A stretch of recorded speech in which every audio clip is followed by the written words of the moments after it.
Hello, my dear students. Today we will start a fresh chapter, that is congruency. Congruence. Chapter 10, and today we will pick up assignment 10.1. What is congruency? In our day-to-day life, beta, we come across many objects which exactly of same shape and same size. दो चीजें जो बिल्कुल same size की होती हैं और same shape होती है बेटा जिनकी, और जो एक दूसरे को फुली कवर्ड कर लेती हैं, they are known as congruent figures. Okay, so two objects having the same shape and size are called congruent object. Superimposition के बाद जो वो चीजें हैं, जो टू ऑब्जेक्ट्स हैं बेटा, वो अपने आप को कवर कर रहे हैं, those are known as congruent objects. Okay, so take an example. You have two coins of ₹1. ₹1 की आपके पास two coins हैं. If you put one coin over the another, उसके ऊपर कवर करते हैं तो वो उसको completely कवर कर लेता है बेटा. किसको कवर कर लेता है? दूसरे coin को. If it is covering the other coin completely, then both those coins are congruent to each other. Okay, क्यों वो कवर क्यों कर पा रहे हैं? Because they are having same shape and same size. This is about objects. But in case of plane figures कौन सी होती है? जो हम 2D figures जो हम प्लेन शीट पर with the help of pen or a marker or a pencil हम draw कर सकते हैं और a paper. So two plane figures are congruent. दो प्लेन फिगर तभी कॉन्ग्रेंट होंगी if each one when super imposed on the other and covers the other exactly. मतलब क्या है? कोई भी प्लेन फिगर जो हम ड्रॉ कर रहे हैं, firstly we will take example of line segments. Suppose I am drawing a line segment over here. This is AB. Okay, and this is 4 centimeter. I am drawing another one CD. This is also 4 centimeter. And if I pick up CD and try to cover AB, और वो उसको completely cover कर देती है, then these both are congruent. And what is the sign of congruency? Congruency का sign है equal to and then a wavy line over the equal to. So that becomes the sign of congruency. Okay, so if we have to write down, so we will write it down like this. AB line segment AB is congruent to line segment CD. Why? Because they are straight, same shape line segments है, और दूसरे को अगर हम cover करने के लिए, first वाली को कवर करने के लिए दूसरे वाला पिक करते हैं तो उसको सुपर इम्पोज कर देगा, मतलब उसको फुली कवर कर लेगा. Then these are called congruent line segment. So अगर हमने congruency of line segment check करनी है तो उन दोनों की लेंथ इक्वल होनी चाहिए. That is the only case बेटा जब उसको वो फुली कवर कर लेगा. ठीक है, सो अगर टू लाइन सेगमेंट हम कॉन्ग्रेंस देखना चाहते हैं वो है या नहीं, तो हम क्या चेक करेंगे? उसकी लेंथ क्या होनी चाहिए? Same. Okay, and if we have to check the congruency of two angles. Congruency of two angles हम कैसे चेक करेंगे बेटा? कॉन्ग्रेंसी ऑफ टू एंगल्स, आपको पता है एंगल को हम कैसे मेजर कर सकते हैं? एंगल को हम मेजर कर सकते हैं with the help of its degree. Okay, so if the measurement of two angles is equal, then we can say the angles are equal and congruent. Okay, so दो angle congruent कब होंगे? when they have same degree measure. मतलब if one is of 45 degree, another is also 45 degree, angle 1 and angle 2, so angle 1 is congruent to angle 2. Why? Because their degree is same, that is 45 degree each. 45 degree each है, उनकी measurement same है, then they are known as congruent. Now congruency of two square. अब square जो है वो कैसे बनता है बेटा? Square is made of by the help of a side. हमें square बनाने के लिए we must know the side. So two squares are said to be congruent if their sides are equal. If the side of first one is 5.5 centimeter and side of square 2 is 5.5 centimeter, then the square S1 is congruent to square S2. Okay, why? Because they are having equal sides. तो यहां पर क्या लिखेंगे? Equal sides होनी चाहिए, equal sides. If two squares have equal side, उसकी side की length equal है, देन दे आर कॉन्ग्रुएंट।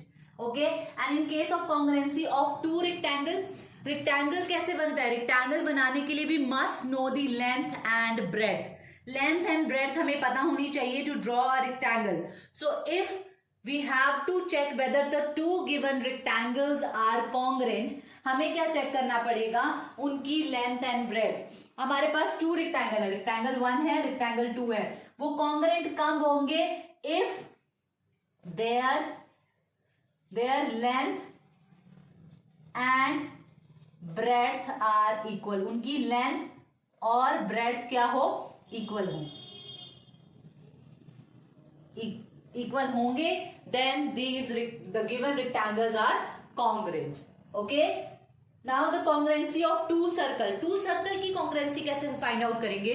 बेटा सर्कल बनाने के लिए, to draw a circle we must know the radius. So इसमें radius should be same, radius equal radius चाहिए, equal radius मतलब R1 इक्वल्स टू R2। अगर R1 है हमारी 3 सेंटीमीटर और दूसरी भी है 3 सेंटीमीटर, देन एक सर्कल है जिसकी रेडियस है 3 सेंटीमीटर और दूसरा सर्कल है उसकी भी रेडियस है 3 centimetre, then those two given circles will be congruent. Okay, so congruency of line segment में क्या होना चाहिए? सेम लेंथ होनी चाहिए दोनों लाइन सेगमेंट्स की। Alright, the congruency of angle में सेम डिग्री मेजर होना चाहिए। सेम डिग्री मेजर मतलब if one is of 77.2 degree, the other must be 77.2 degree to call as congruent angles. Okay, now the next one is the congruency of two square. Square में बेटा दोनों squares की side equal होनी चाहिए। एक square की side अगर 5 centimetre है तो दूसरे गिवन स्क्वायर की साइड भी 5 सेंटीमीटर होनी चाहिए, then only we will call them as congruent squares. Okay, next is congruency of two rectangles. Two rectangle congruent कब होंगे? जब उनकी लेंथ और ब्रेथ दोनों क्या होंगी? इक्वल होंगी। रेक्टेंगल 1 की लेंथ रेक्टेंगल 2 की लेंथ के इक्वल होगी, रेक्टेंगल 1 की ब्रेथ रेक्टेंगल 2 की ब्रेथ के इक्वल होगी, then those given rectangle will be called as congruent. Okay, the next one is congruence of two circle. Circle congruent कब होंगे? When the radius of both the given circle is same. दोनों circle की radius जो given है वो same होनी चाहिए। तो फॉर एग्जाम्पल एक सर्कल है जिसकी रेडियस हमने 3.2 सेंटीमीटर है, गिवन है हमें। The other circles also having the radius as 3.2 centimetre, then those circles will be called as congruent circle. Okay students, in question number 3 a figure is given to you and angle POQ, this angle is equals to congruent है, that means equal होगा ROS, this इसके equal है, and what we have to find out is we have to find out whether angle POR, that means POR and angle QOS, this angle, the bigger one, this one and this one, these two angles we have to find out whether they are congruent or not. Now and we have to give a reason why these are congruent. Okay, if these are congruent, why they are. Now what is given to us? That is given POQ, this angle, sorry, this POQ congruent to triangle ROS. That means this angle and this angle are equal. These angles are equal. Okay, these two angles are equal. Now we have to make this angle, we have to include this angle, and to make this angle we have to include this angle in this one. Okay, so हम अगर ये वाला QOR जो angle है वो दोनों side में add कर दें तो हमारा POR बन जाएगा यहाँ पर। Can you see that? POQ है, ये वाला एंगल है, POR बनाना है इसको, POR, तो उसमें हम ये वाला एंगल भी मिडल वाला अगर हम ऐड कर दें तो ये वाला एंगल बन जाएगा POR। सो हम क्या करेंगे? Adding angle QOR on both sides, okay, दोनों ही साइड में हम ये एंगल ऐड कर देंगे, angle POQ plus angle QOR, ऐसे एज इट इज रहेगा, इक्वल्स टू का साइन, कॉन्ग्रुएंसी का साइन इक्वल सेम रहेगा. If you are adding the same thing on the left hand side and right hand side, तो उनकी जो equation है उसमें कोई चेंज नहीं होता बेटा, because we are adding the same thing in both the sides. Okay, we are adding the same degree, that is QOR, जितने भी डिग्री का है वो हम ऐड कर रहे हैं. सो एंगल ROS प्लस हमने कौन सा एंगल ऐड करना है, QOR. Okay, now you can see POQ plus QOR, तो कंप्लीटली ये कौन सा एंगल बनेगा, ये वाला एंगल बन जाएगा, दिस वन. तो कौन सा एंगल है ये, एंगल POR, कॉन्ग्रुएंसी का साइन सेम. नाउ ROS ऊपर वाला angle plus QOR, so that becomes QOS. So that is QOS. So this is what we have to prove. हमने क्या किया बेटा, देखो दो एंगल हमें गिवन थे, मिडल वाला एंगल किसी में इंक्लूड नहीं था. तो नेक्स्ट में हमसे जो क्वेश्चन पूछा गया वो था कि PQR, जो ये वाला बड़े वाला एंगल है, क्या इस वाले बड़े एंगल के इक्वल होगा. तो हमने क्या किया, वो जो एंगल फॉर्म हो रहा था वो एक एंगल के ऐड करने पर, दोनों साइड में if we add that angle, तो वो बड़े वाला एंगल फॉर्म हो जाता है. This one will be congruent to this one. So angle POR is congruent to QOS. Why? Because we are adding the same degree to both the sides. दोनों जो given angle है equal. If suppose आपको एक 40 degree और 40 degree equal दे रखे हैं, ठीक है, और सपोज करो ये 40 डिग्री है, ये भी 40 डिग्री है, और बीच में जो है वो 30 डिग्री है, ठीक है. तो आपने इसको बड़े वाला एंगल बनाना है, तो कैसे बनेगा, 40 प्लस 30, तो 40 प्लस अगर हमने यहाँ 30 कर दिया, और इधर भी हम अगर 40 प्लस 30 कर रहे हैं, तो ये 70 डिग्री का हो गया, ये भी 70 डिग्री का हो गया. तो 70 डिग्री भी तो कॉन्ग्रुएंट होंगे ना. That's why angle POR is congruent to angle QOS. Hope this is okay students. Now question number 5. In this question number 5, rectangle ABCD is congruent to rectangle PQRS. Two rectangles are congruent given to you. If two rectangles are congruent given to you, then their length will be equals to breadth. Oh sorry, length will be equals to L1 will be equals to L2 and B1 will be equals to B2. All right. So from first वाले से देखेंगे बेटा, length of first rectangle is AB.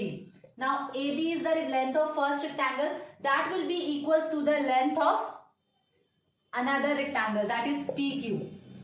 AB will be equals to PQ, और AB कितना है 6 centimetre, और PQ हमने find out करना है, दैट मीन्स PQ भी कितना होगा हमारा 6 सेंटीमीटर. सिमिलरली फ्रॉम 2, अब 2 में से देखेंगे, breadth 1 will be equals to breadth 2. So breadth 2 कितनी है हमारी, दैट इज QR है ब्रेथ 2, ये B2 है and this is B1. Okay, so B2 second rectangle की breadth will be equals to the breadth of the first one. तो second की breadth हमें दे रखी है, दैट इज 4 सेंटीमीटर. ये कितनी है 4 सेंटीमीटर. Okay, QR. तो हमने फाइंड आउट करनी है BC. सो वो ब्रेथ के इक्वल होगी from B2 equals to B1. So that means BC किसके इक्वल होगी, QR के, एंड QR किसके इक्वल है आपको गिवन है, that is 4 centimetre. Okay, this is very much clear. If two rectangles congruent rectangles are given, then the length of the first rectangle will be equals to the length of second rectangle, and the breadth of first rectangle will be equals to the breadth of second rectangle. On the basis of these facts, we will find out the value of PQ, that is 6 centimeter. PQ will be 6 centimeter as it is the length of the second one, and QR is the breadth of second one. Then we have to find out BC. BC is the breadth of first one. So both are equal. The breadth of second one is given to us, that is 4 centimeter. If it is 4 centimeter, then the breadth of the first rectangle will also be 4 centimeter.